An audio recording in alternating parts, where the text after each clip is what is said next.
Hi, hello. You know, everyone loves a good iceberg, so a couple of months back I decided to make one for King of Prism, an incredibly underrated anime about idols and ice skating and magic and all sorts of things. And this is the very overdue video explaining that image. Whether you found this video through the original post, or Twitter, or you searched King of Prism on YouTube and stumbled upon it, or perhaps you just like iceberg videos, I hope you enjoy.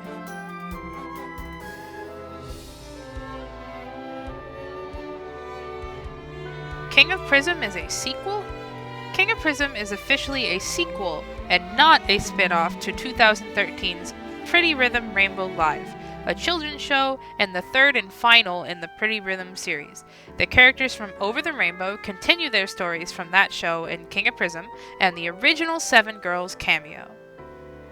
The Pretty series.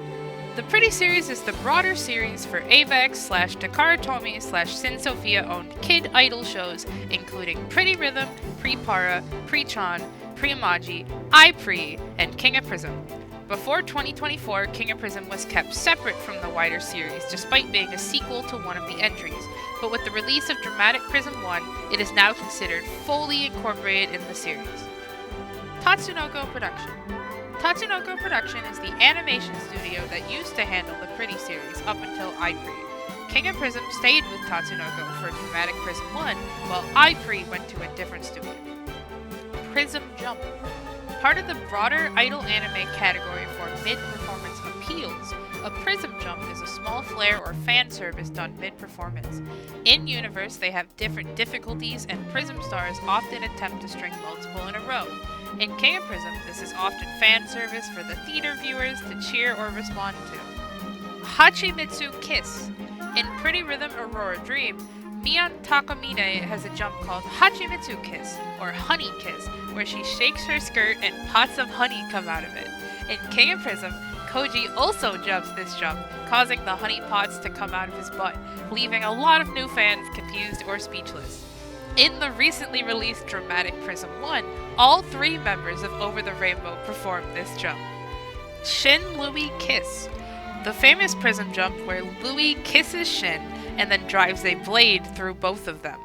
This scene often blows up online and is the only thing a lot of people have seen from the series. Prism Stone. Prism Stone is the name of the IRL and in-universe store which sells Pretty series products. Septendrion was named by Yu. Yu Suzuno names the group Septendrion in episode 8 of SSS. Prior to that, in-universe they were known as just the Idols from Edel Rose. Joji and Ace. Joji is voiced by Sugita Tomokazu, who had heavily promoted King of Prism and was given the role without even auditioning. However, another Seiyu, Kobayashi Tatsuyuki, did his singing voice. In-universe, Joji has a ghost singer, Kobayashi's character, Ace. Prism Tours Route 4. Prism Tours is a Pre-Para movie which has 4 different theater routes that review previous Pretty Rhythm performances. The famous 4th route reviews performances from all the boys in the Pretty series, including Over the Rainbow performing a new song and telling the audience that they'll meet again soon. Screenings of this 4th route sold 3 times better than the other routes. Cheer screenings. A cheer screening is a movie theater screening of a movie where instead of staying silent, the audience is encouraged to cheer, sing along, and wave glow sticks. King of Prism wasn't the first series to do cheer screenings, but because its movies were made specifically for them, it found nationwide success and paved the path for movies of all kinds to hold cheer screenings in Japan.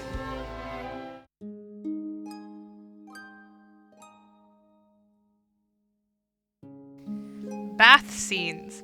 One of the staples of the Edel Rose dorms is its group bath, which the characters often hang out in. This leads to many scenes where the characters are naked, spending time together. Clothes disappearing. One of the mechanics of a prism jump is that if it really moves your heart, your clothing will disappear, leaving entire stadiums temporarily naked during performances. Prism Rush. King of Prism Rush was King of Prism's mobile rhythm gacha game that ran from August 2017 to October 2020. It came with new art, stories, and songs for all the characters. G123 game. King of Prism Sparkling is a town builder game by studio G123 that launched in 2024. It's exceptionally low quality, with things like AI translations from Chinese, an expectation of daily microtransactions, a shallow gameplay loop, and more. This game is still currently running. Cross-dressing. On April Fool's 2016, the King of Prism website was transformed into King of Princess, showing designs of all the main cast cross-dressing and a gender-bent spoof of the plot. This went over so well with fans that cross-dressing has become a regular theme in the series, getting a whole episode in SSS and multiple events in Prism Rush. Hishida. Hishida Masakazu is the director of King of Prism. He also directed other Pretty Series entries, Ensemble Star's Road to Show. He worked on Hugto Precure. He's worked on various shonen series, and more.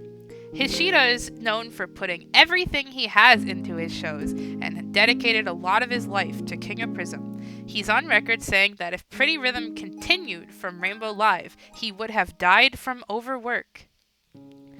Shine. Shine is an often forgotten character introduced in SSS, though foreshadowed in the earlier movies. He's a cancelled Prism Messenger project and a former counterpart to Rine. He's voiced by Mitsuki Saiga, one of the only female seiyuu on the King of Prism cast. Pre-Para references. King of Prism makes quite a few references to Pre-Para. Some examples are Leo's sisters being parallels to Dorothy and Riona and sharing their seiyuu, and Kakeru doing a Xylem change during his Prism jump. Leo's gender. The character Leo Saionji's gender is ambiguous because of the way he presents himself, to much fandom debate. However, his character is a reference to Riona from Pre-Para, who has an even more uncertain reading of gender. Personally, I have my own opinion on what Leo's gender is, but we can get into that another time. South Korean fans. During the break period between Best 10 and Dramatic Prism 1, the Japanese official accounts historically went silent, while the Korean accounts kept posting birthday messages and hosting cheer screenings. This led to jokes that AVEC should give King of Prism directly to the Korean officials because they seemed to care more. Because of their fandom's efforts, Dramatic Prism 1 got to premiere on day 1 with Korean subtitles in South Korean theaters. G rating. Every single King of Prism movie has a G rating in Japan. This may be because Japan has lighter rules on nudity, but this is baffling to a lot of fans. Hatto Iro Toridori Mu. Hatto Iro Toridori Mu, or Heart Dreams of Various Colors, is the character song of Naru Ayase, the protagonist of Pretty Rhythm Rainbow Live. In story, it's written by Koji of Over the Rainbow. This song has been covered numerous times throughout the history of the Pretty series, once by Koji himself, by Shin, in a duet by Minato and Kakeru, and recently by Daya in a Pre-Chan Virtual Live. It is referenced again in Dramatic Prism 1.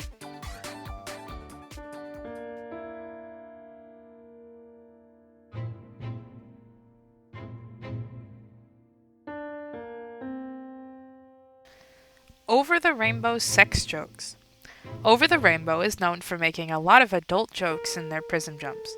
In the first ever Over the Rainbow fan greeting, their seiyuu did a script reading with the premise of doing Prism jumps for how they would treat someone the morning after sex, and in SSS, Over the Rainbow jumps were pretty much directly sex jokes. Naked movie tickets. The King of Prism staff did everything they could to make the first movie a success. This included selling exclusive tickets to the movie, which featured the 5 main characters naked with their lower half faded to black. Ensemble Stars collab.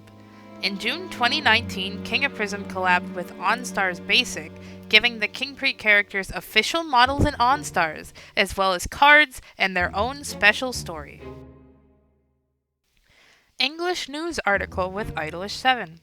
In January 2024, NHK World Japan held the Male Idol Anime Special, a nude segment that talked about the production of and interviewed fans of both King of Prism and Idolish 7. Ace and Minato's seiyuu play their stage characters.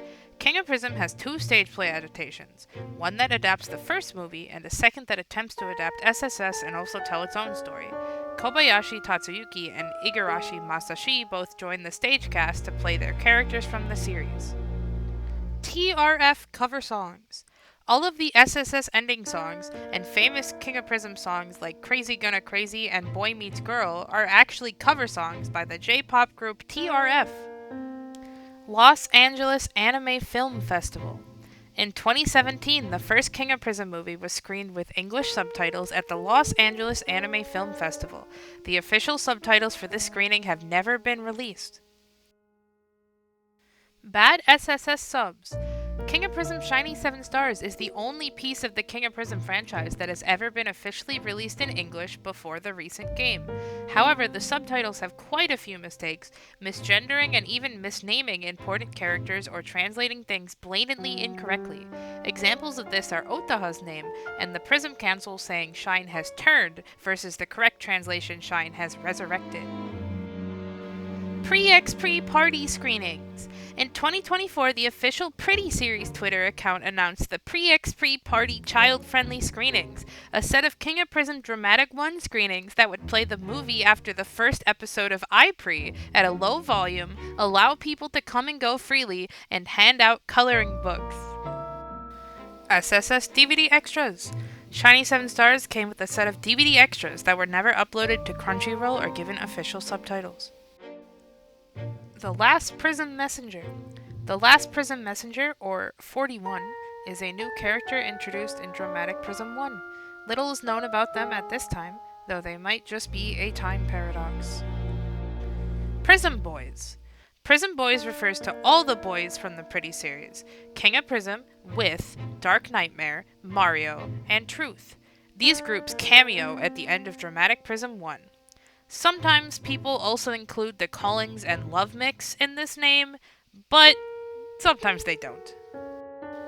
Kazuki didn't drop out. This is the misconception that Kazuki dropped out of school completely when he decided not to go to Edel Rose. He actually just went to a normal school.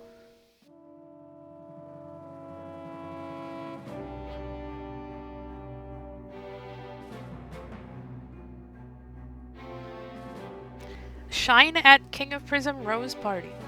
In 2019, King of Prism hosted an orchestra concert, and Mitsuki Saiga showed up as a special guest to sing Platonic Sword as a duet with Junta Terashima. Evangelion references.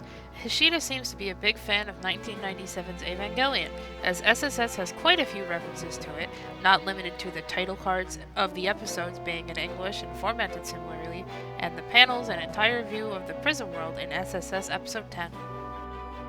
Prism Watch Scalping. For the release of Dramatic Prism 1, they offered a pre-order ticket bonus of plastic bracelets designed like Prism watches for about 1,000 yen.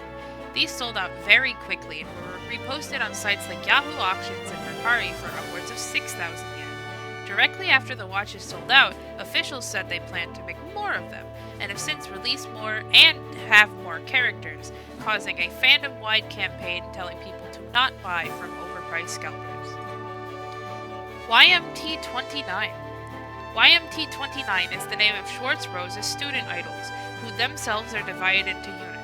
This includes the Shuffle, and little-known characters such as Aoi Uno, Ataru Shinokubo, Hakushi Meguro, and many others.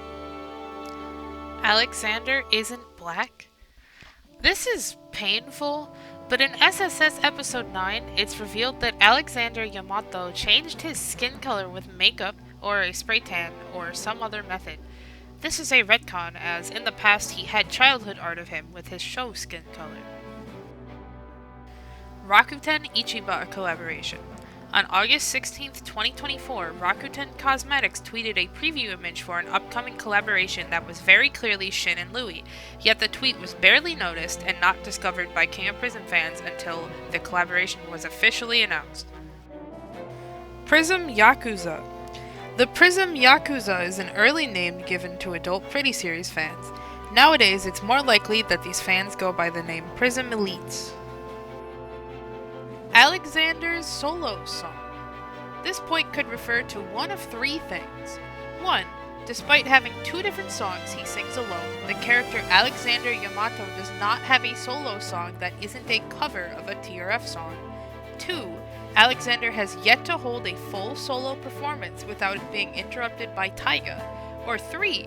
One of Alex's solo songs is TRF's Silver and Gold Dance, which is very blatantly a song about sex. List of LGBT characters wiki. Louis Kizaragi is included in the Wikipedia page, List of gay characters in animation. Reboot sung by insert other characters the seiyuu voice here. Fans of seiyuu Meino Tomoaki, Kakihara Tetsuya, and Toshiki Masuda will often upload videos of Over the Rainbow songs attributing them to other characters from these seiyuu, like Hokuto from Ensemble Stars and Zhongli from Genshin Impact. Aoi Shota knows who 41 is. During the stage greeting on the first day of Dramatic Prism 1, the voice actor of Louis, Aoi Shota, said that he recorded lines with the seiyuu of the last Prism Messenger, or 41, and he alone knows the identity of the new character's voice actor. Tatsunoko references. Hishida likes to put references to past works of his studio in his shows, as seen in Pretty Rhythm All-Stars Best 10, Rainbow Live, and King of Prism. King of Prism Medicine.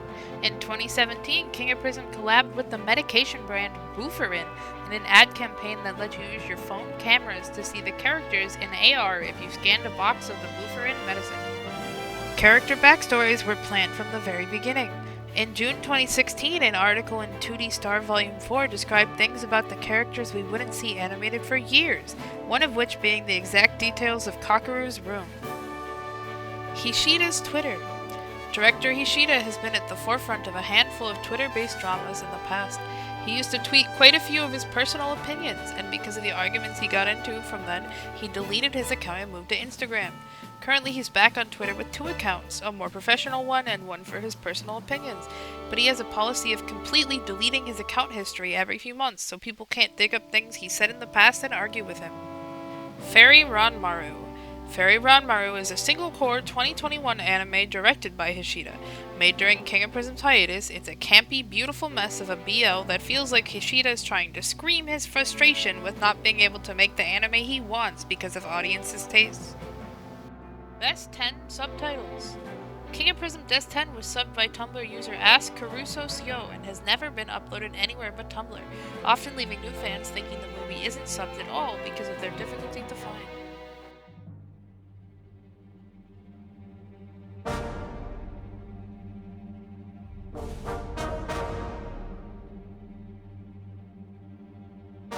Kohiro vs. Ko-Ito. Back when Hishida's Twitter was more unhinged, he got into an argument with a fan who shipped Kohiro because he himself sees Ito as Koji's soulmate. King of Prism Boxers. In 2019, King of Prism collabed with the fashion brand Impact Jam for a line of themed socks and boxers with prints from the movies on them. Official handshake session. In 2016, a karaoke bar in Tokyo held a VR handshake meet and greet with the cast, where you could shake hands with their 3D models and take photos with them as if they were real. Hiro's parents. Hayami Hiro's father is a felon currently in jail, and his mother is a prostitute. This is a very heavy backstory for a character from a children's show. King of Prism in the Metaverse. In 2022, King of Prism held a virtual live performance in VARC, a metaverse service that closed in March 2024. Audience members could watch 360 video using MetaQuest goggles and could cheer using emotes as Torachi. One Piece. The King of Prism Twitter in 2023 posted that they were recruiting cheer screening helpers. The fandom assumed it was for a new movie, but the day of the event it was revealed to the volunteers that they were directing cheer screenings for the new One Piece film Red. Later, the One Piece creator drew Hiro, and Chopper's mascot costume was seen at Prism 1 screenings. Hayami Hiro Mousepad. In 2019, Tatsunoko released a wrist support mousepad with Hiro's chest being raised in the same way as many anime girl boob mousepads. Each fan would see the movie 10 times. One of the arguments made for King of Prism by Avex producer Nishi Hiroko was that the movie was guaranteed success because every fan vowed to see the movie 10 times. Pre-Zoom. In the early days of the pandemic, King of Prism held pre-Zooms, virtual cheer screenings and character/seiyuu greeting sessions on Zoom. These are fondly remembered by the Prism elites. Over the Rainbow Chairs. In February 2017, King of Prism put out a line of over-the-rainbow legless chairs featuring the trio making sexual faces, giving you the opportunity to sit on their knees. Stolen OnStars assets. The beta for G123's game King of Prism Sparkling included multiple stolen or traced assets from the Happy Elements game Ensemble Stars. All of the stolen assets were removed before release and the traced ones swept under the rug. This is very funny because of their previous collaboration. Jin Suicide. In 2014's Pretty Rhythm All-Star Selection Anime Official Guidebook interview with staff, it's revealed that at one point during production, Hishida had the idea of Rainbow Live ending with Jin committing suicide by jumping. King of Prism Capsule Hotel. King of Prism has twice done women-only themed capsule hotel collabs. Once with Over the Rainbow that included shirtless art of the boys you could sleep next to, and a second with Septentrion, though without the shirtless art this time. Twitter gore blocking app. In 2018, Twitter user chupacabras_mon created a web app to block gore and other grotesque images from your feed. The creator said it was originally created so they could block spoilers for King of Prism Pride the Hero. Koji's dad. In Pretty Rhythm Rainbow Live, it's revealed that Koji's dad, Joe, died in a car accident while he was with Ito's dad, Jen. It is heavily hinted at in the series, but confirmed by tweets from director Hishida in late 2023. Jen and Joe were in a homosexual relationship, which caused the turmoil between Ito and Koji's families. Well, that's it. I'm shocked that somebody made it all the way to the end of this video, but here you are. I hope I didn't get anything wrong. I spent a really, really long time getting all of this information. But if I made some kind of mistake or I forgot something important, let me know in the comments or on Twitter or Tumblr or whatever. I will link those down below. This is my first time making a YouTube video using my mic. My voice is meh at best, right? I'm shocked you watched this whole video through. But thank you for watching. I started scripting a video on the whole Koji's dad situation and the Hishida tweets a few months back, but I do not know if I will go through with it. But if that's something that interests you, I guess also let me know. Maybe I'll finish it, maybe I won't. Yeah, thanks for watching again. See ya, bye bye.